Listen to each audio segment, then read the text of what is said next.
तो Shukla chemistry classes में आपका स्वागत है। तो देखिए आज हम लोग एनएमआर का दूसरा पार्ट, जिसमें टीएमएस को क्यों रेफरेंस के रूप में यूज करते हैं एनएमआर में, और स्पिन स्पिन कपलिंग और स्पिन स्पिन स्प्लिटिंग क्या होता है उस पर, और उस पर संबंधित कुछ एग्जाम्पल देखेंगे। तो चलिए प्रारंभ करते हैं एनएमआर का दूसरा पार्ट, न्यूक्लियर मैग्नेटिक रेजोनेंस। तो देखिए ये YTMS एक good reference compound in NMR. NMR में रेफरेंस कंपाउंड के रूप में टीएमएस क्यों लिया जाता है? टीएमएस का मतलब है टेट्रामेथिल सिलेन। तो टेट्रामेथिल सिलेन का अगर मैं स्ट्रक्चर बनाऊं तो सिलेन, देखिए यहाँ पे सिलेन यहाँ पे रहता है सिलिकॉन, और चार मेथिल लगे रहेंगे, इसलिए इनको बोलते हैं टेट्रामेथिल सिलेन। तो ये क्यों रेफरेंस कंपाउंड के रूप में यूज किया जाता है, इसी को शॉर्टकट में टीएमएस बोलते हैं। तो पहला देखिए कारण है कि इट इज़ केमिकली इनर्ट, ये इनर्ट होता है, hence does not react with compound under study, इसलिए ये किसी से रिएक्शन नहीं करता। तो पहला कारण है इसका लेने का। दूसरा, ये वोलाटाइल होता है, उसका बॉइलिंग पॉइंट 27 होता है, तो इसको ये वोलाटाइल है, इसके कारण ये रेफरेंस यूज हो जाता है। तीसरा कारण है ये single sharp and intense absorption peak because all its 12 proton are equivalent. देखिए ये सिंगल और शार्प और इंटेंस एब्जॉर्प्शन पीक देता है, क्योंकि इसके जो हाइड्रोजन आपको अभी दिखाया मैं, इसके जो 12 हाइड्रोजन है CH3 ये इधर CH3 और इधर CH3, तो तीन तीन तीन दूनी 6, 3 तिरे का 9, 3 चौक 12, ये 12 हाइड्रोजन इक्विवेलेंट है। तो जो इक्विवेलेंट होते हैं वो एक ही पीक देते हैं। तो ये केवल सिंगल और शार्प और इंटेंस एब्जॉर्प्शन पीक देता है, तो ये एक कारण है। तीसरा रीज़न है कि it is not involve in intermolecular association, तो ये किसी भी सैंपल के साथ या सॉल्वेंट के साथ एसोसिएशन में नहीं जाता है, इसीलिए एब्जॉर्प्शन पोजीशन ऑफ प्रोटॉन, इसीलिए इसका जो एब्जॉर्प्शन पोजीशन है प्रोटॉन का वो रिमेन्स अनचेंज रहता, मतलब कोई परिवर्तन नहीं होता है। और लास्ट पॉइंट है कि it is soluble in most the organic liquid, most of the organic liquid में ये सॉल्युबल होता है। तो ये कुछ रीज़न है जिसके कारण टीएमएस को रेफरेंस कंपाउंड के रूप में एनएमआर में हम लेते हैं। अब यहाँ देख लेती है, एक कंसेप्ट है इक्विवेलेंट प्रोटॉन और नॉन इक्विवेलेंट क्या होता है।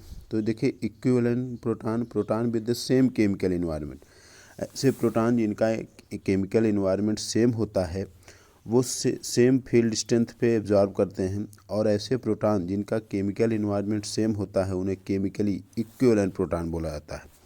जैसे उदाहरण के थ्रू समझें, मान लीजिए मेथिल एल्कोहल है, तो मेथिल एल्कोहल में ये जो 3 हाइड्रोजन है वो केमिकली इक्विवेलेंट है, लेकिन ये मतलब ए का जो कार्बन है वो तीनों इक्विवेलेंट है, लेकिन बी वाला नहीं है। बी वाले के ये जो बी वाला कार्बन है उस पर 2 जो हाइड्रोजन है वो केमिकली इक्विवेलेंट है, और OH का H अलग है। तो इसमें अगर देखा जाए कितने पीक मिलेंगे, तो 1 2 3, क्योंकि पीक जो होता है वो टाइप्स ऑफ हाइड्रोजन के हाइड्रोजन के केमिकल इन्वायरमेंट के आधार पर निकाला जाता है। जैसे ये CH3 तीनों हाइड्रोजन एक ही केमिकल इन्वायरमेंट में है तो ये 1 पीक देंगे, ये CH2 वाले एक हैं तो ये 2 पीक देंगे, और OH अलग है तो ये 3 पीक देंगे। तो ऐसे प्रोटॉन जिनका केमिकल इन्वायरमेंट सेम होता है वो एक ही पीक देते हैं, सॉरी वो से के मतलब उनका जो पीक होता है वो सिमिलर होता है। तो ऐसे प्रोटॉन जिनका केमिकल इन्वायरमेंट सेम होता है, ऐसे प्रोटॉन को केमिकली इक्विवेलेंट बोलते हैं। और दूसरा देखिए proton with the different chemical environment है, अगर ऐसे प्रोटॉन जिनका केमिकल इन्वायरमेंट अलग अलग है तो ऐसे प्रोटॉन डिफरेंट केमिकल इन्वायरमेंट होता है और वो डिफरेंट पीक देते हैं, तो ऐसे प्रोटॉन केमिकली नॉन इक्विवेलेंट कहलाते हैं। तो हम लोग कुछ एग्जाम्पल के थ्रू इसको समझेंगे। तो देखिए कुछ एग्जाम्पल हैं, इसको हम लोग यहाँ पीक निकालेंगे। तो देखिए ये दिया है CH3 CH2 और Cl। तो देखिए इस जो कार्बन, देखिए A B मैं C मान लिया इसको, तो A के जो तीनों हाइड्रोजन है वो केमिकली इक्विवेलेंट है, तो इसका केवल 1 पीक देगा। इस B वाले कार्बन के दोनों हाइड्रोजन केमिकली इक्विवेलेंट है, तो ये B अलग पीक देगा। इस CH2, देखिए ये CH2 में अंतर है, क्योंकि ये CH2 के बगल में CH3 है, लेकिन इस CH2 के बगल में ये Cl है। तो ये C वाला जो CH2 दोनों है, लेकिन ये CH2 केमिकल इन्वायरमेंट इसका अलग है, तो ये अलग पीक देगा। तो आप देख सकते हैं ये 3 NMR सिग्नल दे रहा है, क्योंकि केमिकली तीनों कार्बन के जो हाइड्रोजन है वो उनका अलग अलग केमिकल इन्वायरमेंट है। अब यहाँ पे देखिए दूसरा एग्जांपल है, देखिए CH3 ये ClHCH3। अब देखिए ये जो किनारे किनारे के मेथिल हैं ये केमिकली इन्वायरमेंट है, मतलब सेम केमिकल इन्वायरमेंट है इनका। CH3 इस कार्बन के तीनों हाइड्रोजन एक पीक देंगे, और ये भी CH3 जो ये इसका नेचर है वही CH3 का भी है, तो ये भी एक ही पीक देगा। और ये हाइड्रोजन, क्योंकि मुझे यहाँ टाइप्स ऑफ हाइड्रोजन देखना, डिफरेंट इन्वायरमेंट है कि सेम इन्वायरमेंट में, तो ये हाइड्रोजन हम देखेंगे तो ये हाइड्रोजन देखिए यहाँ Cl लगा है, तो ये हाइड्रोजन अलग हो गए। इस कार्बन जो किनारे किनारे में एथिल लगा, इन दो कार्बन के जो हाइड्रोजन है ये सेम केमिकल इन्वायरमेंट है, तो दोनों एक पीक देंगे।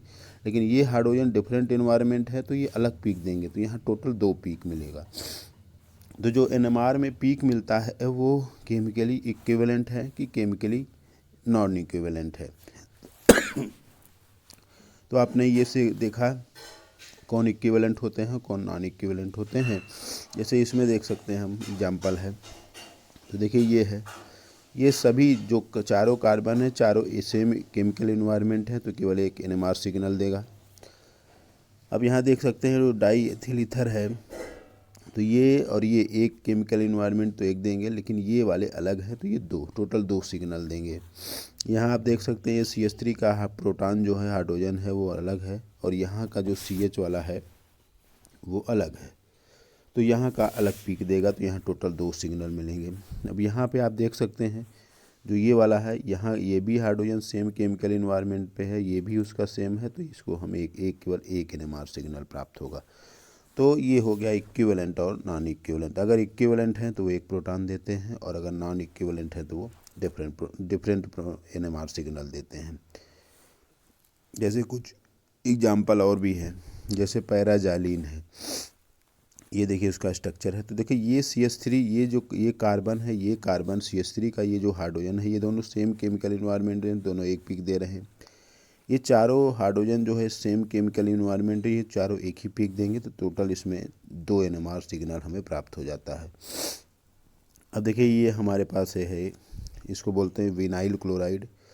तो विनाइल क्लोराइड में आप देख सकते हैं, तो देखिए ये हाइड्रोजन दोनों एक ही कार्बन पर है, लेकिन इनका इन्वायरमेंट अलग अलग है। क्यों? क्योंकि ये हाइड्रोजन जो है वो क्लोरीन के सिस पोजीशन पर है, और ये वाला इसके ट्रांस पोजीशन पर है, तो ये एक ठो अलग देगा, और ये जो कि सिस पे है तो ये B देगा, और ये ट्रांस पे है तो C। इसी को बोलते हैं केमिकल इन्वायरमेंट। तो केमिकल इन्वायरमेंट अगर डिफरेंट रहेगा तो वो हमेशा NMR अलग अलग सिग्नल देंगे। तो ये कुछ एग्जाम्पल हमने कराया। अब अगला टॉपिक हमारा है स्पिन स्पिन कपलिंग या स्पिन स्पिन स्प्लिटिंग। देखिए कपलिंग जो होता है वो इक्विवेलेंट और नॉन इक्विवेलेंट प्रोटॉन पे हो सकते हैं, लेकिन स्प्लिटिंग हमेशा नॉन इक्विवेलेंट प्रोटॉन के होता है। जो नॉन इक्विवेलेंट प्रोटॉन होते हैं स्प्लिटिंग हमेशा उसमें ही होता है। जैसे एग्जाम्पल के थ्रू हम लोग अगर समझने का प्रयास करें, CH3 CH2 Cl, तो अगर मैं ये बोलूँ कि इस कार्बन के जो जितने भी हाइड्रोजन है, 3 हाइड्रोजन है, वो आपस में तो कपल करेंगे। इस कार्बन के जो सभी हाइड्रोजन है वो आपस में तो कपल करेंगे, लेकिन आपस में वो स्प्लिटिंग नहीं करेंगे। स्प्लिटिंग हमेशा अगले वाले कार्बन के अकॉर्डिंग होता है, और इसे बोलते हैं N+1 रूल। N+1 रूल से हम निकालते हैं, जैसे अगर मुझे इस वाले A का देखना है तो मुझे B को देखना पड़ेगा, और अगर मुझे B है तो मुझे A देखना पड़ेगा। जैसे अगर मैं A का देखूं तो A के बगल में B वाले पे कितने हाइड्रोजन है? एक ही। तो N+1 बराबर 1+1 बराबर कितना आएगा? 2। तो ये किस में टूट जाएगा? डबलेट में। पहले तो NMR सिग्नल देखें तो एक मिलेगा, लेकिन अगर स्पिन स्प्लिटिंग जो कि एक नॉन इक्विवेलेंट प्रोटॉन के बीच में होता है तो उसके कारण स्प्लिट हो जाता है। जो पीक हमारा जो सिंगल शार्प लाइन मिलता है उसमें स्प्लिटिंग हो जाता है। इस स्प्लिटिंग के कारण देखिए हमने ये बताया ना कि इसको N+1 तो इसको दूसरे वाले कार्बन से देखना पड़ेगा, तो इस पर एक हाइड्रोजन है तो N+1 बराबर कितना हो जाएगा? 1+1 बराबर 2, मतलब डबलेट में। अब B वाले को देखूं तो B वाले के लिए A देखना पड़ेगा, तो A पर कितने हाइड्रोजन है? 2, तो 2 1 कितना? N+1 रूल है तो 3 हो जाएगा। तो देखिए ये जो B वाला है वो ट्रिपलेट में टूटेगा, ट्रिपलेट में। अब ये जो इनकी इंटेंसिटी है, इसकी इंटेंसिटी को पास्कल ने अपने ट्रायंगल से रिप्रेजेंट किया था कि ये जो पीक है वो कितनी इंटेंसिटी से, या इनकी जो इंटेंसिटी रेशियो होगा मल्टीप्लेट का, वो कैसे ब्रेक करेगा, कैसे स्प्लिटिंग करेगा। तो इसी को बोलते हैं स्पिन स्प्लिटिंग। तो कपलिंग तो इक्विवेलेंट प्रोटॉन के बीच में भी होता है, लेकिन स्प्लिटिंग केवल नॉन इक्विवेलेंट प्रोटॉन के बीच में होता है। तो ये कुछ एग्जांपल हैं। ये उनका रूल था अपना 2ni+1 सब रखेंगे तो n+1 रूल आएगा। n क्या है, नंबर ऑफ हाइड्रोजन।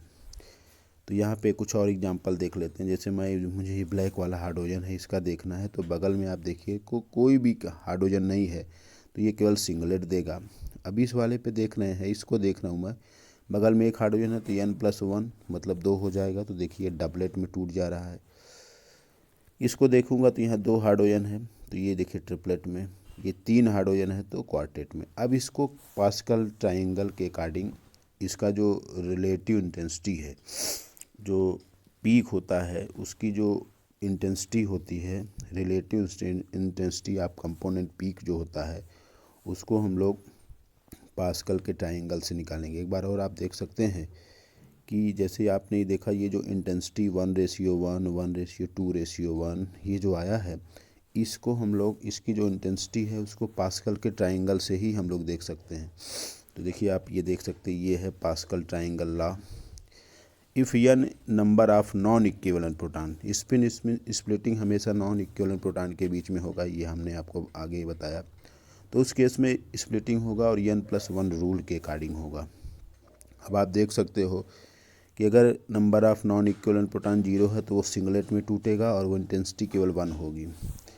अगर number of non equivalent proton 1 है तो वो डबलेट में और रेशियो 1:1 हो, जो कि आपने पीछे देखा। 2 होगा तो ट्रिपलेट में टूटेगा, 1:2:1 होगा। 3 होगा तो क्वार्टेट में टूटेगा, 1:3:3:1। 4 होगा तो क्विंटेट में टूटेगा, 1:4:6 4:1 होगा। 5 होगा तो सेक्सटेट में टूटेगा, 1:5:10 10:5:1। 6 होगा तो सेप्टेट बोलेंगे, और 6 जो सेप्टेट है उसको 1:1:6:15:20:15:6:1। तो देखिए जो ये होते हैं सेक्टेट सेप्टेट, ये मल्टीप्लेट कहे जाते हैं। तो ये जो आप देख रहे हैं, ये जो पास्कल का ये ट्राइंगल टाइप का बन रहा है, ट्राइंगल, इसीलिए इसको बोलते हैं पास्कल का ट्राइंगल। तो ये जो नॉन इक्विवेलेंट प्रोटॉन होते हैं उसके आधार पर ये स्पिन स्प्लिटिंग होती है। तो जिस कार्बन का हमें देखना होता है, हम उसके बगल वाले कार्बन पर जो हाइड्रोजन है उसके अकॉर्डिंग n+1 रूल लगा के स्पिन स्प्लिटिंग कर सकते हैं। तो कपलिंग सेम केमिकल इन्वायरमेंट में भी हो सकता है, लेकिन स्प्लिटिंग हमेशा डिफरेंट केमिकल इन्वायरमेंट या नॉन इक्विवेलेंट प्रोटॉन के बीच में होना चाहिए। तो आज हम लोगों ने इस वीडियो में TMS को रेफरेंस के रूप में क्यों यूज करते हैं, और स्पिन स्प्लिटिंग क्या है, स्पिन कपलिंग क्या है, उसके एग्जाम्पल देखा, NMR पीक देखा, सिग्नल देखा। तो और अधिक जानकारी के लिए, केमिस्ट्री के और अधिक जानकारी के लिए शुक्ला केमिस्ट्री क्लासेस को लाइक कीजिए और सब्सक्राइब कीजिए। धन्यवाद।